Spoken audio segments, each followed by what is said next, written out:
शिवसेना उभाटाचे खासदार संजय राऊत हेच खरे गद्दार.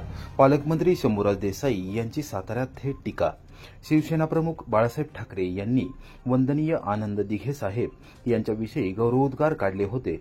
आजही समाज माध्यमांवर त्यांच्या क्लिप्स उपलब्ध आहेत. असे असताना देखील शिवसेना उद्धव बाळासाहेब ठाकरे पक्षाचे खासदार संजय राऊत जर टीका करत असतील तर ते योग्य नाही.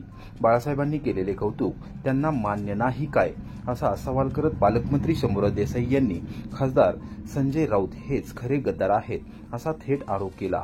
सातारा येथील पालकमंत्री कार्यालयात शुक्रवारी दुपारी 4 वाजता मंत्री देसाई यांनी पत्रकारांशी संवाद साधला. यावेळी खासदार संजय राऊत यांनी आनंद दिघे यांच्यावर केलेल्या टीकेच्या पार्श्वभूमीवर मंत्री देसाई यांनी प्रतिक्रिया दिली. शिवसेना भाजप युतीद्वारे खासदार संजय राऊत हे विजयी झाले आहेत. त्याचबरोबर राज्यात शिवसेना भाजप युती विजयी झालेली असताना खासदार संजय राऊत यांनी उद्धव ठाकरे यांना महाविकास आघाडीकडे नेण्याचे काम केले.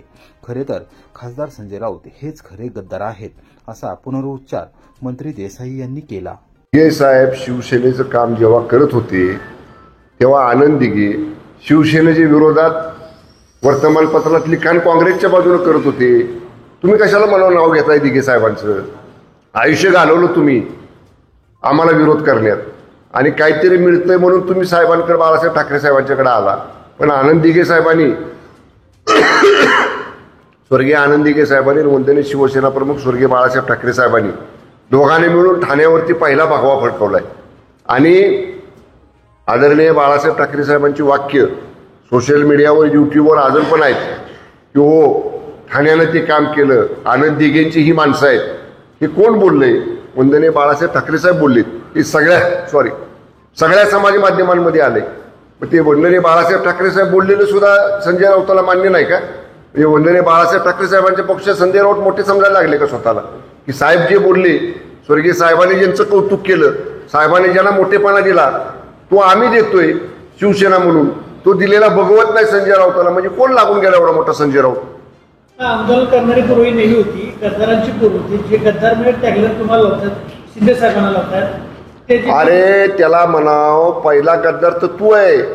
2019ला भाजप शिवसेनेबरोबर निवडून आला आणि पद मिळवायसाठी तुला कोणीतरी फुलवलं आणि त्या फुलवणाऱ्याचं ऐकून तू उद्धव ठाकरे साहेबांना महाविकास आघाडी करायला लावली. सगळ्यात मोठा गद्दार संजय राऊत आहे, ज्यानं महायुतीतनं निवडून आला आणि महाविकास आघाडी करून मुख्यमंत्री पद मिळवलं. त्यामुळे गद्दारीची व्याख्या 100% चौकटीत कोणाच्या बसत असेल तर संजय राऊत त्या चौकटीत बसतात. राज्याचे सांस्कृतिक कार्यमंत्री अॅडव्होकेट आशिष शेलार यांची विरोधकांवर जोरदार टीका. खासदार शरद पवार यांचे वक्तव्य तपासण्याचे केले आवाहन. राष्ट्रवादी काँग्रेस शरदचंद्र पवार पक्षाचे संस्थापक अध्यक्ष खासदार शरद पवार यांनी यापूर्वी जी काही वक्तव्य केलेली आहेत ते तपासून पाहणे गरजेचे आहे. त्यानंतर त्यांनी या विषयावर बोलणे अधिक सोयीस्कर होईल अशी टीका राज्याचे सांस्कृतिक कार्यमंत्री अॅडव्होकेट आशिष शेलार यांनी केली. पंतप्रधान नरेंद्र मोदी यांच्या वाढदिवसाचे औचित्य साधून सातारा जिल्ह्यातील भारतीय जनता पक्षाच्या वतीने कराड आणि रहिमतपूर येथे विविध कार्यक्रमांचे आयोजन करण्यात आले होते. त्यावेळी दुपारी 1 वाजता मंत्री शेलार यांनी विरोधकांवर जोरदार टीका केली. खासदार शरद पवार हे वरिष्ठ आणि ज्येष्ठ नेते आहेत. त्यांच्यावर आम्हाला भाष्य करायला आवडत नाही, पण ते विचारतच असतील तर आम्हाला सांगायचं आहे. या कटुतेच्या बाबतीत जर तुम्ही प्रश्न उपस्थित करत असाल तर पहिले पवार साहेब तुमचे स्टेटमेंट काढून बघा, असे आव्हान मंत्री शेलार यांनी दिले. राज्यघटना शाबूत आहे. परमपूज्य भारतरत्न डॉक्टर बाबासाहेब आंबेडकर यांनी दिलेल्या मार्गावर देश अतिशय योग्य पद्धतीने पुढे चाललेला आहे. बाबासाहेबांनी संविधानात दिलेल्या अधिकाराचा वापर भारतीय नागरिक करत आहेत. हा ताण आलेला विषय फक्त विरोधकांचा आहे आणि त्यांना जनतेने नाकारल्यामुळे राहुल गांधी यांच्या वैफल्यग्रस्त मानसिकतेचं हे विधान आहे, अशी टीका त्यांनी यावेळी केली. वर्षा गायकवाड यांनी पहिल्यांदा राजीनामा द्यावा आणि मग मतचोरीवर बोलावं, असेही त्यांनी स्पष्ट शब्दात सुनावले. शरद पवार साहेब वरिष्ठ नेते, ज्येष्ठ नेते, त्यांच्यावर आम्हाला भाष्य करायला आवडत नाही, पण ते विचारतच असतील तर आम्हाला सांगायचं आहे. या कटुतेच्या बाबतीत जर तुम्ही प्रश्न उपस्थित करत असाल तर पहिलं पवार साहेब तुमचे स्टेटमेंट काढून बघा. पुण्यात तुम्ही ही पगडी चालेल का ती पगडी चालेल, ते वक्तव्य कोणाचं? पवार साहेब तुमचं. एखादा शेतकरी नेतृत्व करणारा राजू शेट्टी जर असेल तर त्याला त्याच्या धर्म जातीवर आता शेतीत तुम्ही आम्हाला शिकवणार का? ही वक्तव्य कोणाची? ही तुमची. देवेंद्र फडणवीसांवर टीका करताना एका विशिष्ट वर्गाचं वाक्य वापरून पेशवाई आली का? ही वक्तव्य तुमची. आणि त्यामुळे तुम्ही आम्हाला शिकवू नका. ज्येष्ठतेचा सन्मान ठेवतो तेवढा ठेवा, घेऊन नका. मत चोरी झाली असेल तर वर्षा गायकवाड यांनी पहिला राजीनामा द्यावा ना. त्या कशा निवडून आल्या?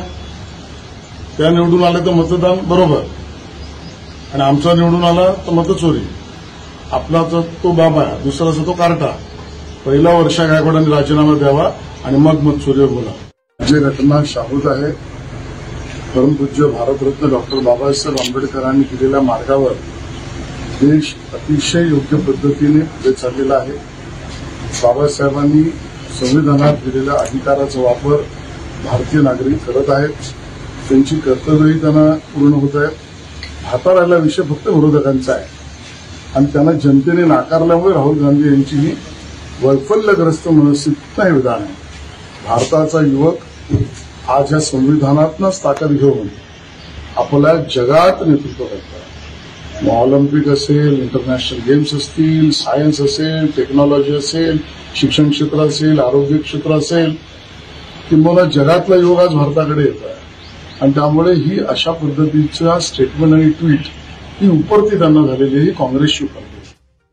कोरेगावला पुन्हा एकदा लाभल्या महिला पोलीस उपाधीक्षक राजश्री तेरणी यांची पहिल्यांदाच थेट नियुक्ती.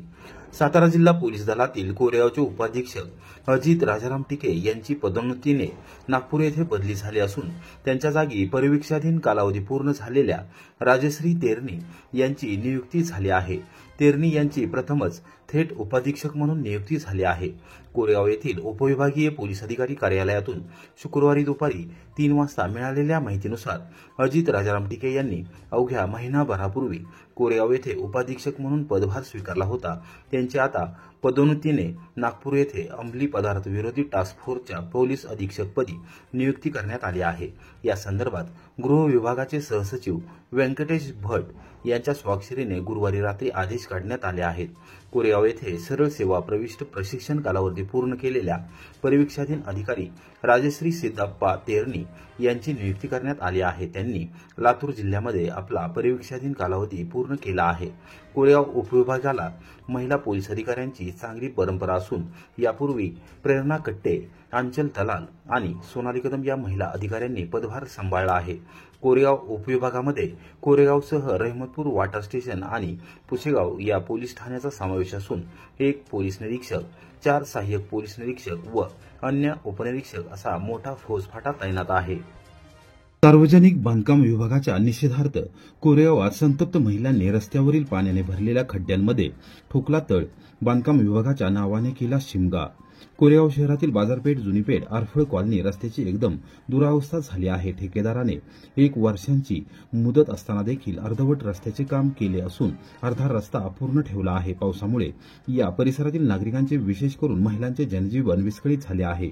स्थानिक लोकप्रतिनिधी आणि सार्वजनिक बांधकाम विभाग या रस्त्याच्या कामाकडे जाणीवपूर्वक दुर्लक्ष करत असल्याच्या निषेधार्थ संतप्त महिलांनी शुक्रवारी दुपारी 1:30 वाजता रस्त्यावरील पाण्याने भरलेल्या खड्ड्यामध्ये तळ ठोकत आंदोलन केले आणि सार्वजनिक बांधकाम विभागाच्या नावाने शिमगा केला. कोरेगाव शहरातून जाणारा जिहेकटापूर, तडवळे, समत, कोरेगाव, खेड, नानकेरी, सातारोड, पळशी या रस्त्याच्या रुंदीकरणाचे आणि काँक्रिटीकरणाचे काम सार्वजनिक बांधकाम विभागामार्फत सुरू आहे. यासाठी 5 कोटी रुपयांचा प्रशासकीय मान्यता देण्यात आली आहे. दिनांक 15 मार्च 2024 रोजी सातारा येथील ठेकेदाराने या रस्त्याच्या कामाची वर्क ऑर्डर घेतली आहे.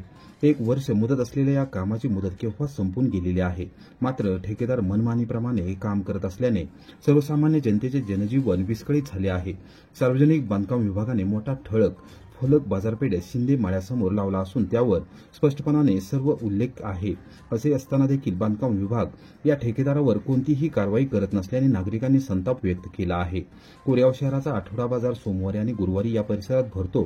सोमवारी तर जुन्या पेठेपर्यंत चालण्यास जागा उरत नाही. बाजारपेठ, जुनीपेठ, आरफळ कॉलनी रस्ता हा पूर्णपणे खड्डेमय झाला आहे. आरफळ कॉलनी परिसरात मोठ्या प्रमाणावर रहिवासी वस्ती झाली असून या नागरिकांना दररोज याच रस्त्याचा वापर करावा लागतो. त्याचबरोबर आजही कटापूर, गोडशेवाडी, गोगावलेवाडी आणि शिरडोन येथील गोरफोडवाडी येथील नागरिक या रस्त्याचा दररोज वापर करतात. त्यांना देखील मोठा त्रास होत आहे. साखर कारखान्याच्या गळीत हंगामामध्ये जयवंत शुगर लिमिटेड या साखर कारखान्याची सर्व वाहतूक याच रस्त्याने होते. त्यामुळे नागरिकांना सातत्याने त्रासाला सामोरे जावे लागत आहे. या संदर्भात स्थानिक नगरसेवक, लोकप्रतिनिधी, नगराध्यक्ष आणि उपनगराध्यक्ष यांच्यासह सार्वजनिक बांधकाम विभागाकडे वारंवार मागणी करून देखील रस्त्याचे काम प्रलंबित ठेवण्यात आले आहे. त्यामागील नेमकी भूमिका लक्षात येत नाही. आमचे जनजीवन जाणीवपूर्वक का विस्कळीत केले आहे? आम्ही त्रास का सहन करायचा, असा थेट सवाल या महिलांनी केला आहे. त्याचबरोबर सार्वजनिक बांधकाम विभागाच्या नावाने शिमगा करत त्यांनी थेट रस्त्यावर पाण्याने भरलेल्या खड्ड्यांमध्ये तळ ठोकला. सार्वजनिक बांधकाम विभागाने या रस्त्याचे काम तातडीने सुरू न केल्यास सातारा लातूर राष्ट्रीय महामार्गावर जुना मोटर स्टँड येथील मारुती मंदिरासमोर रास्ता रोको आंदोलन नजीकच्या काळात करण्याचा इशारा या संतप्त महिलांसह नागरिकांनी दिला आहे. दरम्यान या संदर्भात सार्वजनिक बांधकाम विभागाच्या कोरेगाव येथील कार्यालयात संपर्क साधला असता एकही अभियंता उपलब्ध होऊ शकले नाहीत. त्यामुळे बांधकाम विभागाची नेमकी भूमिका समजू शकली नाही. नुसतं उडवाउडीची उत्तरं दिल्यात आज, पण आज हद्द झाली कारण का काल ढगफुटी पाऊस झाला. त्यामुळे आज आम्ही आंदोलनाला बसलोय की मग तुमच्यावर सगळी जबाबदारी. कुणाचं काय जर झालं, मृत्यू जर झाला तरच तुम्ही येणार आहे का आमचा रस्ता बघायला? माझं नाव विजय मुरलीधर सूर्यवंशी, राहणार कोरेगाव, कटापूर रोड. कटापूर रोड हा गेले 2 वर्ष झाले भूमिपूजन होऊन, तरी त्या रस्त्याची फार दुरवस्था झालेली आहे. हा कालावधी हा पूर्ण होऊन गेलेला आहे. 2 वर्ष झाले कामाचा कालावधी पूर्ण झाला तरी अद्यापही हा रस्ता तयार झालेला नाही. तिथं मोटरसायकलवाले पडतात, टू व्हीलरवाल्यांचा ॲक्सिडेंट झालेला आहे. ते लहान मुलांना शाळेला येण्या जाण्याची गैरसोय होते. सर्व त्रास जास्त होतोय. असं आहे, ज्या रस्त्याने तुम्ही वाहतूक करता दुसऱ्या रस्त्याचं काम करण्यासाठी, मग मेन रस्ता आहे तो का बरं तुम्ही करत नाही? इथूनच सगळे डंपर कामगार सगळे जातात ना. रस्ता कुठला केला पाहिजे? प्रत्येक ठिकाणी तुम्ही इथनं वाहतूक करता डंपरचे. सगळीकडचे रस्ते तुम्ही इथल्या वाहतुकीनंच करता तुम्ही. मग त्या डंपरवाल्यांनी पण हा रस्ता मेन कोणता केला पाहिजे ना. रात्रीचे लोक येतात जातात. आम्हाला इमर्जन्सी जायला लागतं. रात्री लाईटी नाहीत खांबावर. तुमचं नाव काय? माझं नाव शोभा प्रकाश शिंदे, आरपळ कॉलनी, कोरेगाव. डंपरची वाहतूक इथूनच करता का नाही? प्रत्येक रस्त्याला माल इथूनच घेऊन जाता तुम्ही. त्याच्यावर काहीतरी निर्णय घेतला पाहिजे ना. जो रस्ता तुम्ही वापरता तो तरी सरळ केला पाहिजे ना.